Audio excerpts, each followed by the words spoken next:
Hello and welcome to the third section of Chapter 26, which is on the Great West and the Agricultural Revolution for AP U.S. History or regular U.S. History. This goes with the American Paget textbook. Today we're looking at the fading frontier all the way through unhappy farmers. So let's jump right into it, kind of a shorter section. We're going to be really talking about how the West, the virgin lands of the West disappeared and how farming became more and more mechanized and more like a business. So in 1890, the American frontier line was no longer evident. The U.S. Census declared that the frontier was closed. So basically, the United States, the continental United States, pictured here on the map that you see, was filled in. All the unsettled areas were now broken up by isolated bodies of settlement. And so this westward movement that had been happening since, the first settlers came in the United States for Jamestown in 1607, St. Augustine in 1585 in Florida, that westward movement of conquering new land, it's done. So it's kind of like, what do you do now? And so it altered America's state of mind towards progress. How do you measure progress? It's not just breaking new ground and spreading civilization, and now it's tinkering and fine-tuning civilization. Western migration may have caused urban employers in some areas to keep their wages high, to discourage workers from leaving and going out west. And so it was kind of an incentive. It didn't happen too often, but maybe some of them thought about it. To preserve some of this fading frontier, you get the first national parks in the country. You have Yellowstone, the world's first national park in 1872. Yosemite and Sequoia National Park were established in 1890, trying to preserve some of these natural wonders of the United States, and so future generations could enjoy them like you and me, and hopefully your kids and grandkids someday as well. Western cities grew as failed farmers, failed miners, and unhappy Easterners sought fortune in the cities. They sought to make money, and so these cities actually grew out west. Excuse me. By the 1880, the area from the Rocky Mountains to the Pacific is actually the most urbanized area in the country. It still is today. The most urbanized region of the nation is the West. More people in terms of percentage live in urban centers than anywhere else in the country. And if you ever fly over the West, like say you're flying to California, you see just, wilderness, you see wild land, and then you see cities, and you don't see a lot of spread out settlements like you would if you're flying, to the East Coast. This is kind of a interesting map here. It shows the total area of each state, and then the green is the total proportion of federal land. So how much the federal government actually owns of each state. The number one landowner in the West is the government, which means you own it, and I own it, and we all own it. But yeah, don't try to go build a cabin on it because the government will say no. But you can see that the state with the highest proportion out west, Nevada, 84.5% of Nevada, Area 51, don't storm it, is owned by the government. So kind of an interesting map there. And so the farm becomes the factory. Farmers became producers and consumers in the new economy. With the arrival of the railroads, they could sell their goods back east into those markets. They could buy finished goods. And so they became integral members of the national economy. You have the Montgomery Ward catalog in 1872, which farmers could use and buy and have stuff mailed to their door. Later, we're going to get the Sears and Roebuck catalog, which was kind of like Amazon of the 1800s. You could virtually get anything from the Sears and Roebuck catalog. High prices caused farmers to concentrate on growing a single cash crop. They would grow wheat or corn predominantly in the Great Plains.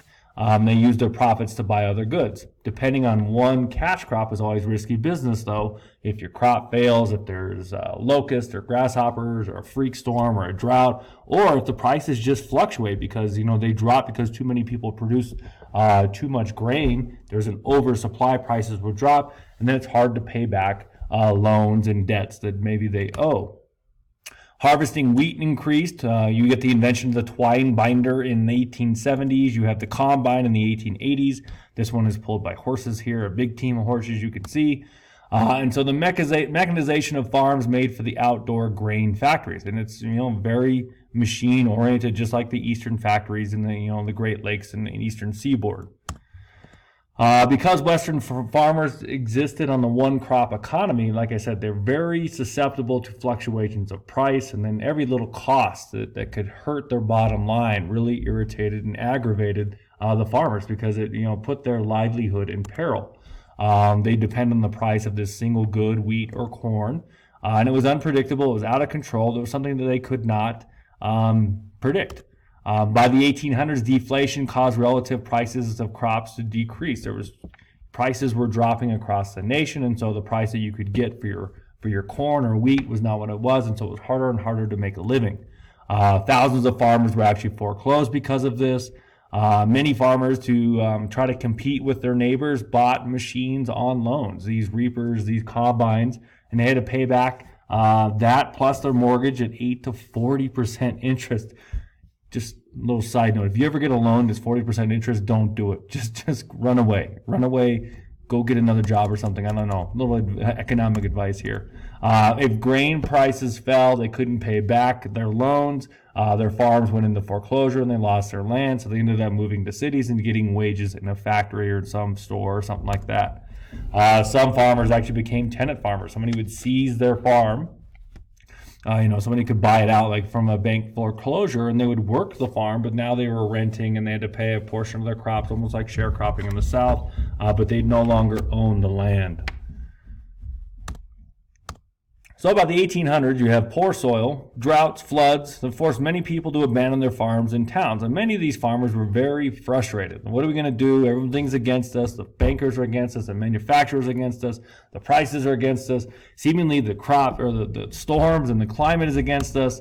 There's grasshoppers. There's a boll weevil epidemic that ravages the cotton production in the South for years and years. They don't really solve that really till the 1940s with new pesticides. Farmers sold their produce in an unprotected world market. They're not having the protective tariffs. Tariffs are being lowered, and so some of the things being shipping to other nations, they're not making as much money as they could if there was more protective tariffs, is what they're complaining about. They had to buy their manufactured equipment from a tariff-protected home market. And so farmers were at the mercy of various corporations, the Harvester Trust, the Barbed Wire Trust, the Fertilizer Trust, the Railroad Trust, the banks. You name it, it seemed like everybody was against farmers.